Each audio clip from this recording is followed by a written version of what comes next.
Welcome back to The Wheel Friends, my podcast about riding my bike and talking to my friends. My name is Craig. Today we're going to sit with my friend Avery.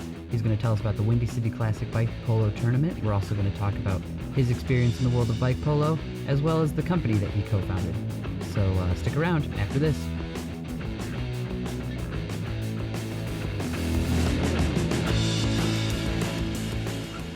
I'd like to introduce my friend Avery Miller, all-around 24/7 bicycle person, bike polo enthusiast, and co-founder of Symbiote Cycleworks bicycle company.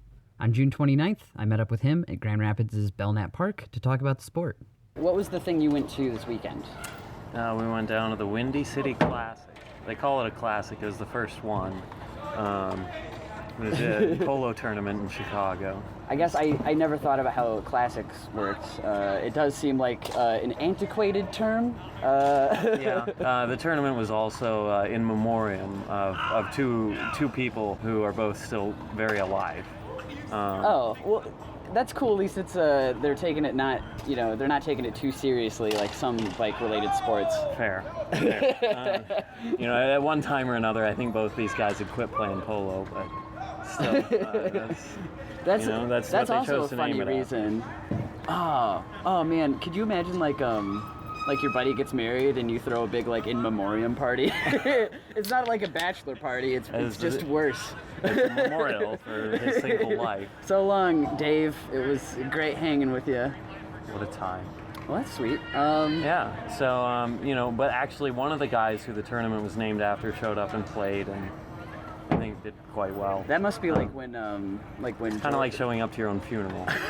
I was thinking of when Jordan came out of retirement, but I actually don't know enough about sports to guarantee that is actually a fact. I wasn't there. I never saw any footage. I don't honestly either. This is, how do they play at the Windy City Classic?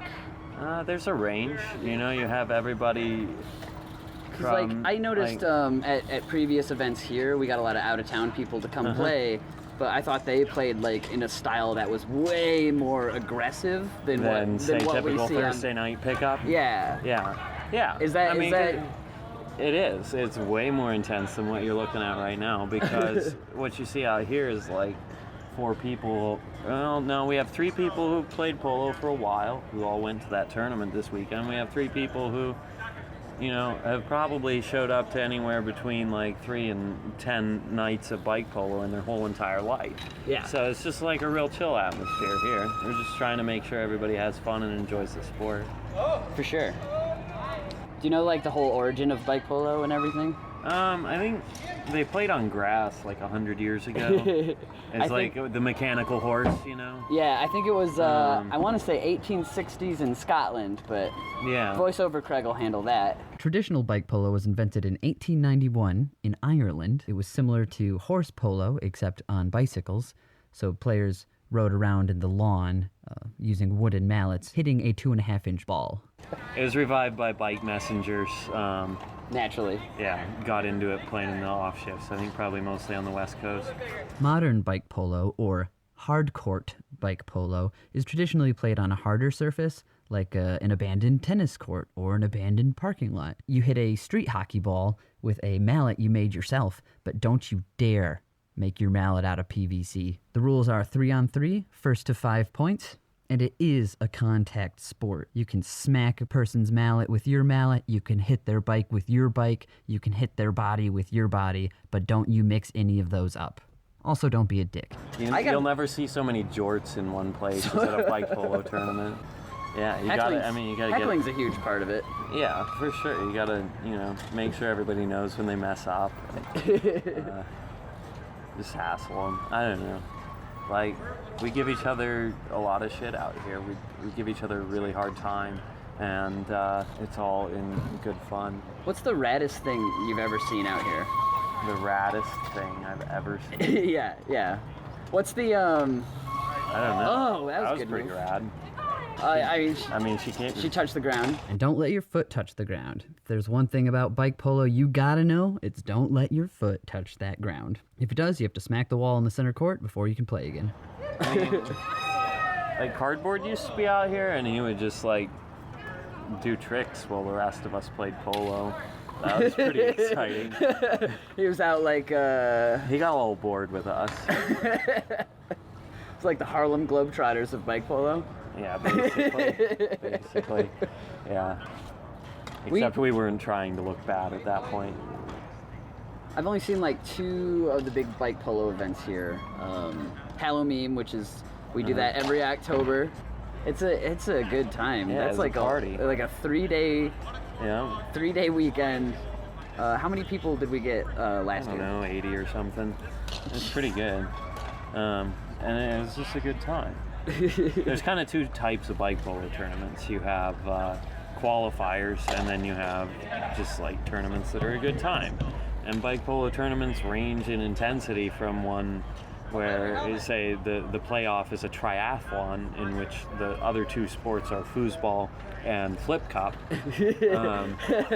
Or you'll have like, oh, this is a regional qualifier, and this, you win this, you go to nationals, and you win that, you go to worlds, and you could be the world champion of bike polo. I like to think that you could win a polo tournament based on foosball and flip cup alone. Like, your team was off, like, lost both games, disqualified, but they kicked ass at foosball and flip cup, so they took the title. And usually that's how that tournament's won. So, you know, and flip cup's the tiebreaker. At that tournament, if there's a dispute with the ref, they have a shotgun duel. You have to shotgun a beer, walk like 4 steps, turn around, and try and pitch it at the other person. Pitch it. Oh, a duel. Got a shotgun duel. Yeah. That's a wild take. Yeah. Actually, that's how Halloween was decided last year. It came down to the shotgun finish. The 2 teams had tied in like 2.5 games, and they were about to go into like their second overtime in 3 games, and they just said, okay. So you think is that going to be a thing again next Halloween? I mean, if it comes down to something like that. I want it to, because I like to think that part of each team practicing for the tournament also involves shotgunning a beer, you know, just in case. Ooh. It's a body pile. There's a pile of bikes. What's the one thing you wish every polo player knew? Look where you're going. Look where you're going. Eyes forward, not down. Sort of like mountain biking? Yeah. I mean, eyes everywhere. Eyes, like it's forwards, like backwards, up, sideways. Neck on a swivel. Got it. Yeah, you don't really get a break. There's always something coming at you from a new direction. I was always really good at hitting the front brake and going over the handlebars.